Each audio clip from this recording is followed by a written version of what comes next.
why I get a job delivering meat to my hotel. Come drinking at my bar, telling Carlo about Harry the Hook, and why do I keep seeing you around my children? Now, remind me, they let you out of prison early because... I wanted to kill myself. They didn't want my blood on their hands, but that shouldn't stop you. Honor fans, Lamont Tyson back to give you my review of Your Honor Season 2, Episode 4, Part 14. Ladies and gentlemen, one of the best shows on TV, even this season. I've seen some people that claim they're not liking this season.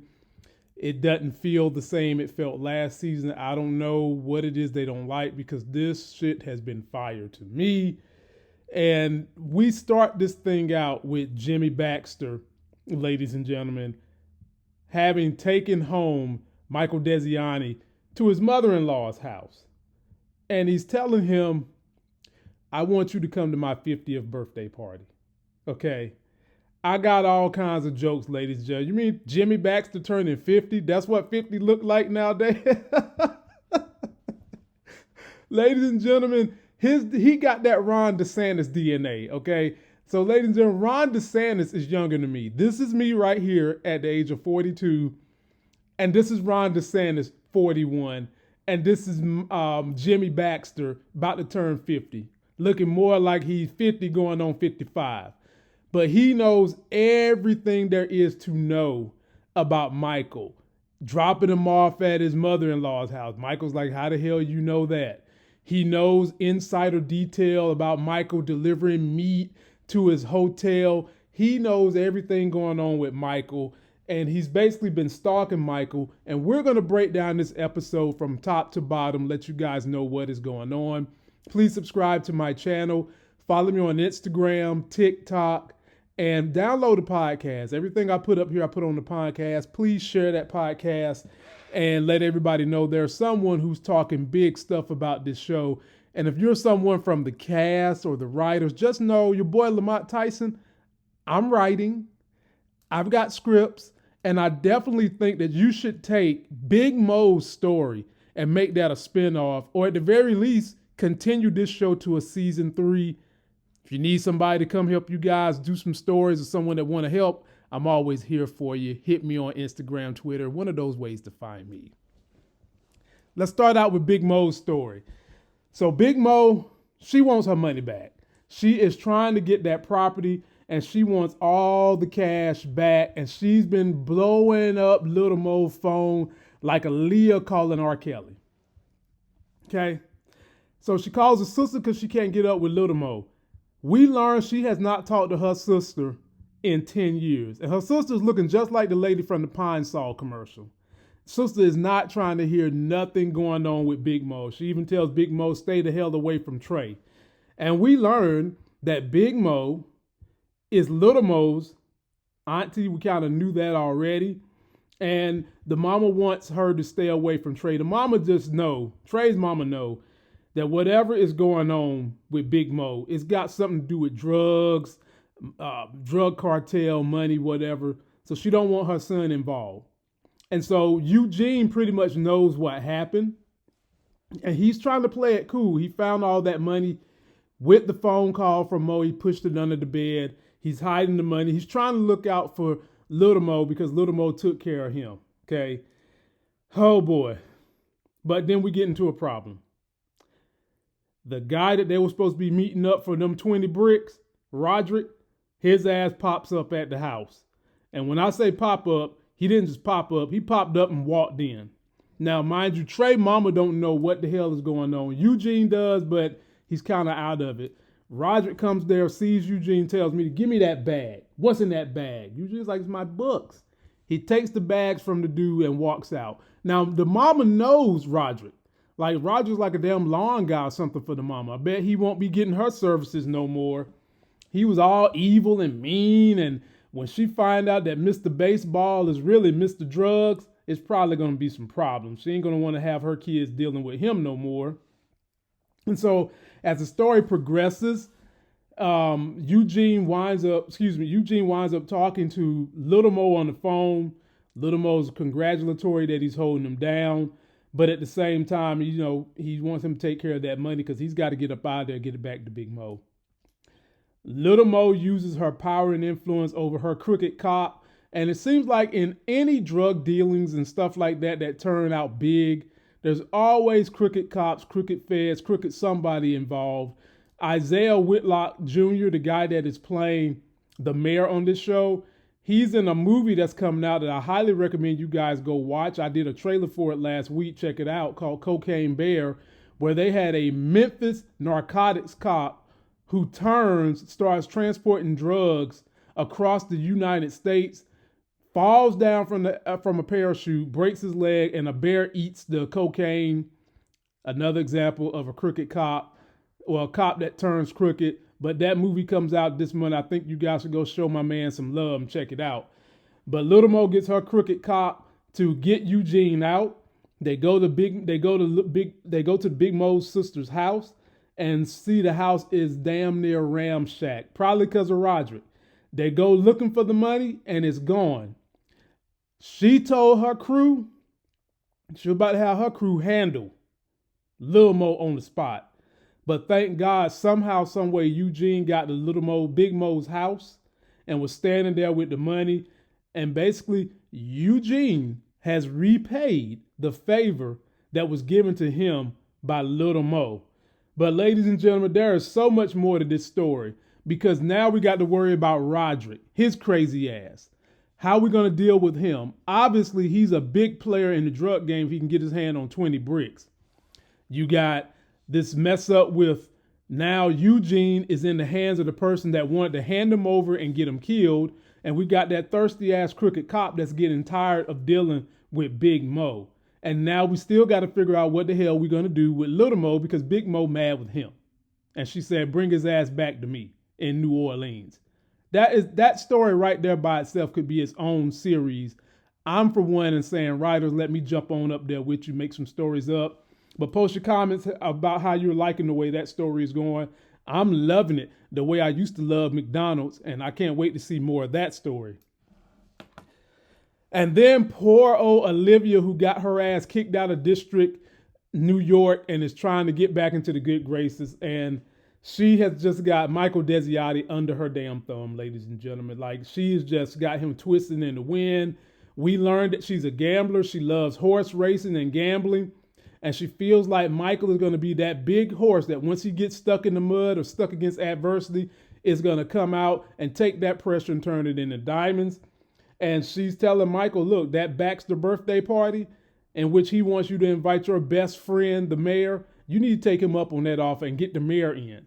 Michael's fighting it because he's like, look, man, the mayor is my buddy. He's my friend. I'm only in this to protect him. And she's basically like, helping me is what is going to protect him. So he commits to going. And she takes him to her tailor. Now, at first I'm looking at this like, y'all know this man just got out of jail. He cannot show up to this party looking this spiffy and clean that he's got a tailor-made suit. That's going to give his ass away. But it didn't matter because all the other things in Michael's life has given his ass away to Jimmy Baxter and the crew. And what we didn't know about this tailor, this is Olivia's custom-made, hand-picked tailor, because you know what? He gets on his 007 stick. He puts recording devices in all kinds of places that most people wouldn't look for recording devices, all up in the collars and shit of the outfit. And she sends him on this merry way and told his ass he looks like Saddam Hussein and he need to do something about his hair. Boy, y'all got jokes on this show, man. Y'all got jokes. Any event, she's hot to trot. She wants these Baxters, and she knows more than what she's telling us, ladies and gentlemen. And some of that more we find out at this party. And then let's get on ahead to Gina Baxter, my people. Lord have mercy. One of the top two people I want to see die on this show, her and her damn son, Carlo. And we see Gina come up here talking to Carlo, and Carlo's the security person, ladies and gentlemen. How would y'all like to have Carlo running your damn security? It'd be like having Ren and Stimpy running the security. But Carlo's over here flirting with a semi-big girl that's attractive, and the mama comes by, throws nothing but pure shade at this chick and tells Carlo, bruh, you can do better. You need to get you a better stable of women, okay? Carlo probably ain't thinking about it. Carlo's like, man, I've been locked up. I just need me some panty draws. However, I can get them. But we know what the standard for women is for Gina and her son. She wants Gina to be with her. Hell, she wants to fuck Gina. She wants to fuck her son the same way Trump wanted to screw his daughter. That's what her problem is. And she gives him this impassioned speech about no matter how your dad feels about you, I love you, I got your back. And Carlo's feeling a little salty because the dad loves Fia more than him. But she just lets him know that I got your back and anything you need and want, I'm going to always have it. Then she gives him that little kiss and that hug, and I was just about to throw up. But the big reveal that we get about Gina is that she has invited her daddy, who was a former big-time gangster in New Orleans, looking like Victor Newman from The Young and the Restless that has been pulled out of his grave. Carmine Conti is back. She invites him to the party. He gets up there and takes a picture with all the power players, or all the people he thinks is the power players. I wonder, was this a surprise to Jimmy? You know, because we done learned from Olivia that Jimmy is over leveraged and is reaching, and this is when you can get gangsters, when they're over leveraged, trying to do real people shit, trying to do real legacy things. You don't got the ends, you don't got the funds to do it because, you know, you're trying to wash your money. And she's invited her daddy, who we also learned has been living on an island off of Italy, but was big time in New Orleans and hasn't been there since the 90s. I said to myself, oh shit, we in some trouble. He done took the pictures with the mayor. He done took a picture with Judge Desiato and Jimmy. And who can only imagine what kind of ties this dad has to the Italian mob? He's literally from an island next to Italy. What's that, Sicilia? So I want you guys to tell me what you think is going to happen with this daddy. Is he going to butt heads with Jimmy? Is he going to offer help to Jimmy? She called her daddy up here because she wants reinforcements. I think that realistically in this relationship, she is the power broker and her ass ain't playing no more. She might be trying to off Jimmy. Could y'all see this story going in a direction where everybody gangs up against Gina? Because now we're starting to see that her daddy was a true gangster and had a lot of power. And then we get to Fia, ladies and gentlemen. Oh man, Fia just feels left out in the dark. She's not feeling the love really from anybody, not even her daddy. And what she's looking for now is a connection with someone who she can trust, someone she can love on. And that person is starting to take form as Michael Desiati. And the problem that we have is that Fia still doesn't know the truth about how her brother died and Adam's relationship to that death.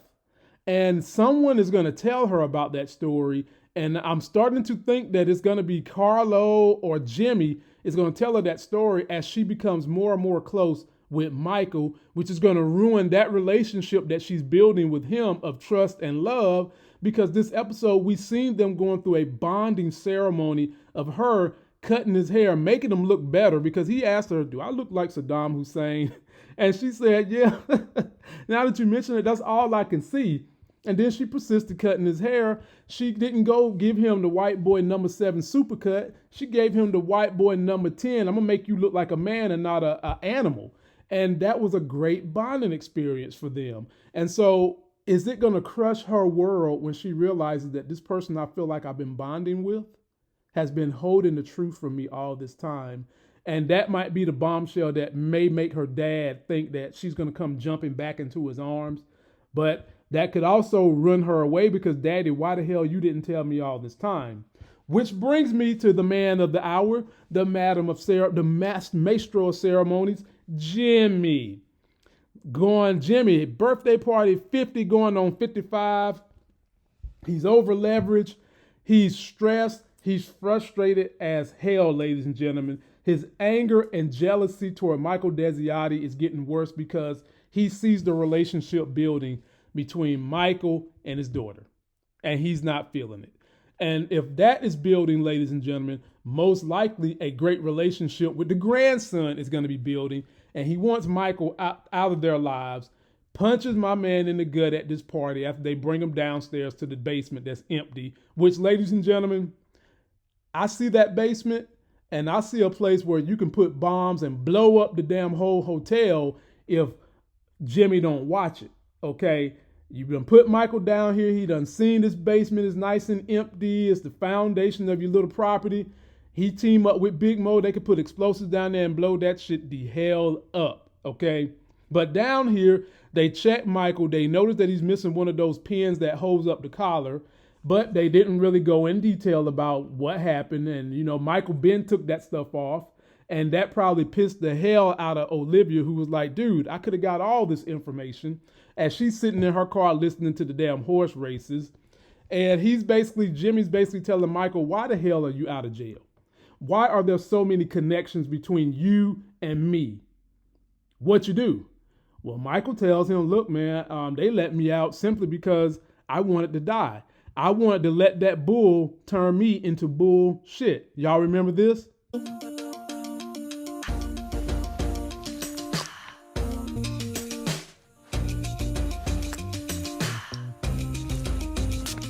And apparently Jimmy Baxter bought it and he walked out. But at the same time, why didn't he kill Michael? Michael told him to kill him, but he didn't. So what's Jimmy Baxter's role? Is he using Michael as a pawn? I do. I think he's using Michael as a pawn because he's going to drop the bombshell on Fia that it was Adam that killed her brother, in essence to try to tear Michael apart and tear Fia away from Michael. But I want to hear from you guys. Please post me all your comments on this episode. I will be dropping a trailer breakdown for the show probably tomorrow, or maybe I'll do it on Tuesday. All you got to do is turn on your notifications and be ready for it. Please subscribe to my channel. Follow me on Instagram, Twitter, TikTok, and download the podcast, my people. This is an amazing show. I love just talking to the community about it. And if you are one of the people working on this show, a writer or whomever in the community, please holler at me. I would love to interview you on my channel. I've got a channel of 140 some odd thousand people. Would love to talk to you and get in depth about the story. Till that next Sex is Hell video, I'll see you.